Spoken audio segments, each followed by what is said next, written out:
Hello and welcome to my review of Lost in Random. All the gameplay in this video was captured on a PlayStation 5 console, but the game's also available on all other consoles and PC. I also need to let you know that a review code was provided to me by the publisher. And of course, if you enjoy the video or find it useful, I'd really appreciate it if you subscribe to the channel. So what is Lost in Random? Well, it's a third-person action-adventure game with a card and dice-based combat system. Now, I know that might sound a little bit odd, but I'll try my best to explain. The game features 5 core components: the main story, side quests, exploration, collectibles, and combat. We're going to briefly touch on each one, starting with the main story. Now, obviously, I'm not going to spoil the actual story for you, but the game takes place in a gothic fairy tale-inspired world known as Random. The world of Random is split up into 6 separate places, going from 1 croft all the way up to 6topia. The 6 different areas are supposed to improve in quality as well, with 1 croft being essentially a junk pile and 6topia being some sort of incredible, rich and luxurious place to live. You play as a small girl called Even who has an older sister named Odd, who both live in 1 croft. In the world of Random, when a person reaches the age of 12, the Queen of Random makes you roll a dice. The result of the roll determines where you'll live for the rest of your life. So you could have a couple that grew up in 5tropolis who decided to have a child.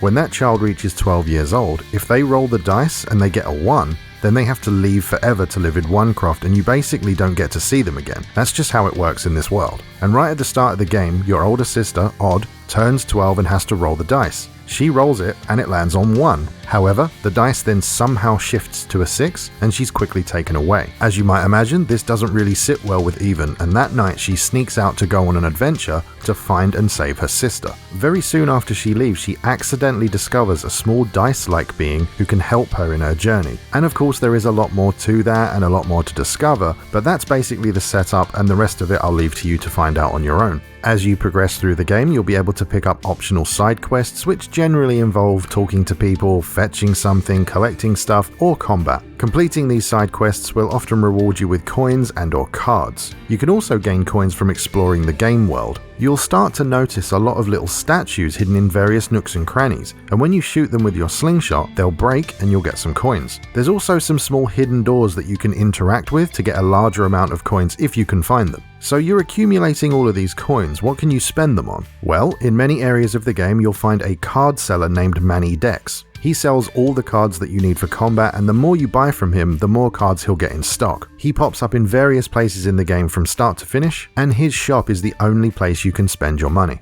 So now you've bought all of these cards, well, what can you do with them? Well, you'll be basically using them to build a small deck of 15 cards. This deck is what's used in all the combat encounters, and the cards can be played to give you weapons, buffs, spells, and more. Every combat encounter in the game works like this. At the start of a fight, you'll only have the ability to dodge and fire your slingshot. Your slingshot does not deal damage, so what you want to do is avoid the enemies and shoot the small crystals that grow on them. When those crystals shatter, they drop energy on the floor, which can then be picked up by your little dice friend. Every time he picks up enough energy, you'll draw one of your cards, which you'll see at the bottom right corner of the screen. You can draw up to 5 cards this way, and whenever you feel like it's the right time, you can roll the dice. Rolling the dice stops time. And let's just say you rolled a 2. You will then have 2 card tokens to spend on playing the cards that you've drawn. Each card has a cost at the top of it that you'll be able to see in the footage, and if you take the example of rolling 2 like we just said, you could potentially play 1 card that costs 2 tokens, or 2 cards that cost 1 token each. If you've ever played something like Magic the Gathering, Hearthstone, or even Shadowverse, just think of the dice's result being your mana and you'll probably understand how it works.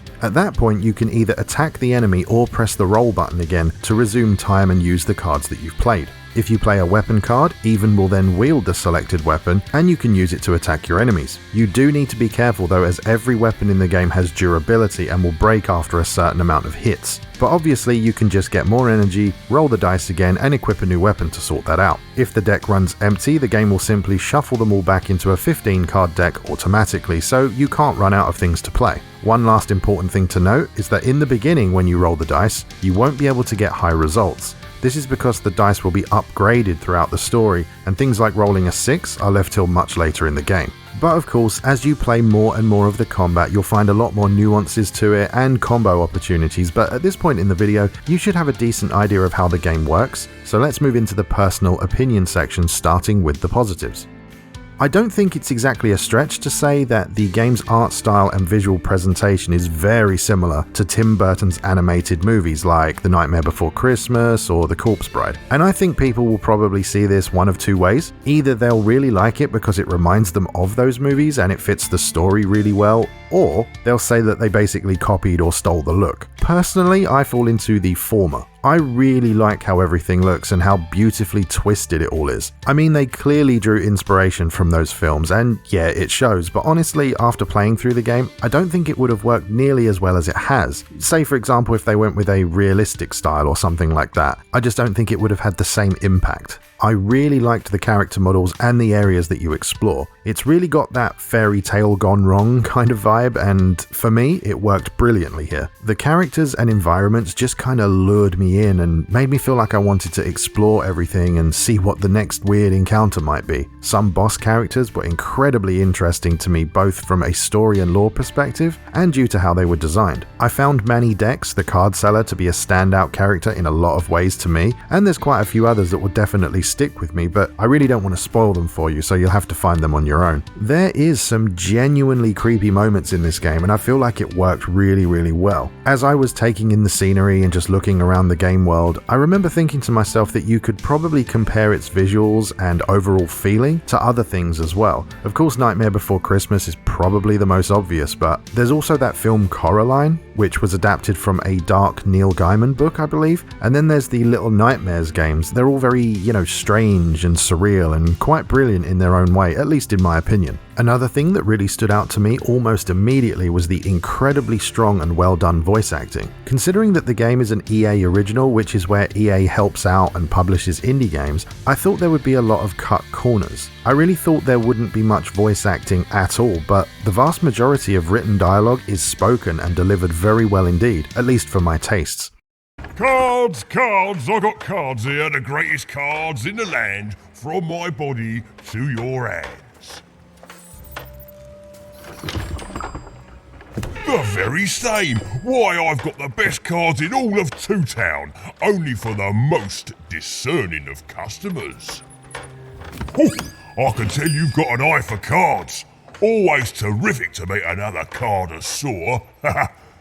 Even random characters you pass on the streets have something to say, and it feels to me like the cast was really giving it their absolute all. I've taken a look at the voice cast myself, and I mean absolutely no disrespect when I say this, but I've never heard of a single one of them. Of course, just because I haven't heard of them doesn't mean they aren't well known or famous, but it just means I've personally never heard of them. Still, they were brilliant, and I really enjoyed listening to each bit of dialogue. I even found myself going through the optional questions that you can ask some characters just to hear more. The way they deliver their lines just has so much personality and inflection to it. Even if a character isn't acting aggressive towards you in any way or shouting at you, you can tell simply from the tone that something is up and that they may not be completely straight with you. With all the characters being voiced so well, it just helps you connect to them that little bit more, and in turn it allows you to sympathize and care about what's going on. And I just thought it was really well done, and it was an absolute highlight for me. And the third thing I really want to talk about is the combat system. Now, I do think this might be something that makes or breaks this game for some people. I've already explained how it works, so I won't go into it here, but I really enjoyed the slower and more deliberate combat speed. The combat loop is always shoot crystals, get energy, roll dice, play cards, attack, and then back to shooting crystals again. And I will say there are times when you simply don't draw anything that you can use at that specific time. So you're forced to kind of drop that hand and try again, which means you need to restart the combat loop,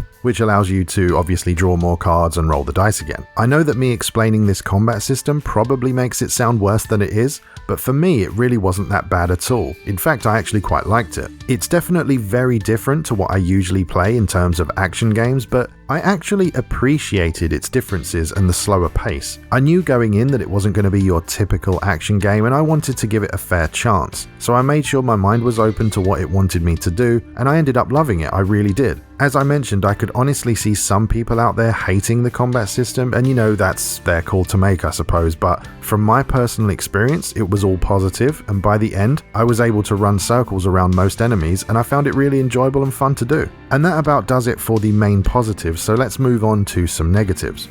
The first negative that I'd like to bring up is how the character controls and moves around the world. Now, it's not exactly bad or anything like that, it's just kinda limited. I found that I would occasionally get stuck on the environment, and I don't mean stuck as in I had to restart the game or anything, I just mean stuck on some of the geometry in the sense that you'd kind of need to move a bit wider around an object than you'd think you would. The character of Even feels a little bit heavy to control at times. She's generally okay when moving around, but it's especially hard to control when she's sprinting. There's also a few times during combat where I felt like the game missed a couple of my inputs, but that was pretty rare. I think it's just the nature of being an indie game made by a small studio. Sometimes these little issues of jankiness just kind of gets through, but overall it didn't really bother me that much, and I kind of learned to compensate for it after a while. And I think this next point is a very minor one, and it really isn't too much of a concern, but I didn't really like the map in the game very much. I'm glad we got one and everything, but it's presented in this kind of storybook drawing style, which is cool to look at, but due to the fact you have no minimap, and because the map doesn't show you where you currently are, it can be a tad annoying to read and get your bearings. I ended up barely using the map at all and just kind of fumbled my way from place to place, and because most areas are relatively small, it wasn't too much of a hassle to do that. This could of course just be a me thing where I just didn't click with the map for some reason, and I imagine some people will be able to read it with absolutely no problem, in which case you can probably ignore this point. And lastly, I want to mention the fact that when you finish the game, you can't go back to anywhere that you visited to complete side quests or pick up collectibles that you may have missed, and not only that, you can't go back at all at any point in the game either. So let's say you're in the 4th world, for example, you cannot go back to 1, 2 and 3 for any reason. You simply can't do it. So that basically means you either try to do everything that you can do before moving on, or you have to start the game again from the beginning if you miss something. It's a bit of a shame really, because games that have side quests and collectibles generally give you the ability to go back and clean up the stuff you didn't do during the main story. It just seems like an odd omission, or perhaps it was done that way by design because they wanted to focus on the narrative journey. I really don't know, but either way, it is kind of annoying to me because I didn't know about it until I'd finished the game. And I mean, on a casual playthrough, you're probably looking at around 12-ish hours to finish this story, and maybe 15 to 20 hours to do and see everything, so it's a decent chunk of time to reinvest if you do happen to miss something. It's not exactly a 2-hour game that's meant to be played over and over, so the fact that you can't go back is a real shame for me, and I would guess for some other players as well. But those are the main negatives out of the way. Let's get on to the conclusion and recommendation section.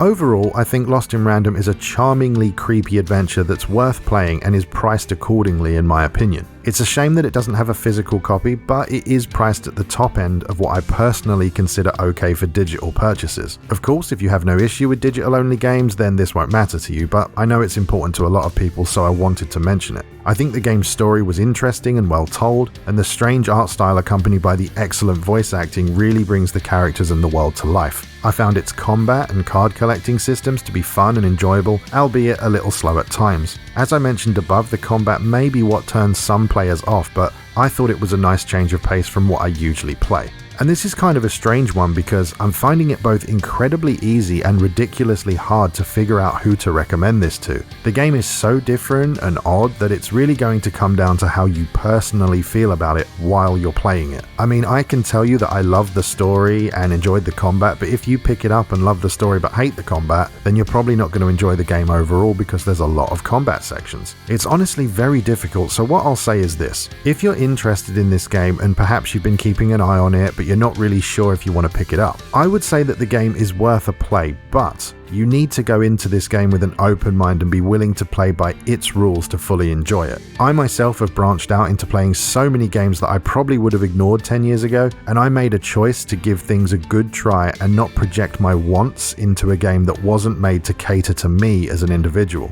But at the end of the day, I think that Lost in Random is one of those games that wants me and you to experience it in a certain way, and if you give it a chance to do what it does best, I think you'll enjoy it. So there you go, that's my review of Lost in Random. It's available right now on all consoles and PC via digital download. If you have any questions about the game at all, please feel free to leave a comment and I'll get back to you as soon as I can. If you enjoyed the video or found it useful, I hope today will be the day I earn your subscription, and if you want to support the channel even further, all the important links are in the video description down below. But with all that said, thanks very much for watching, and I'll see you next time.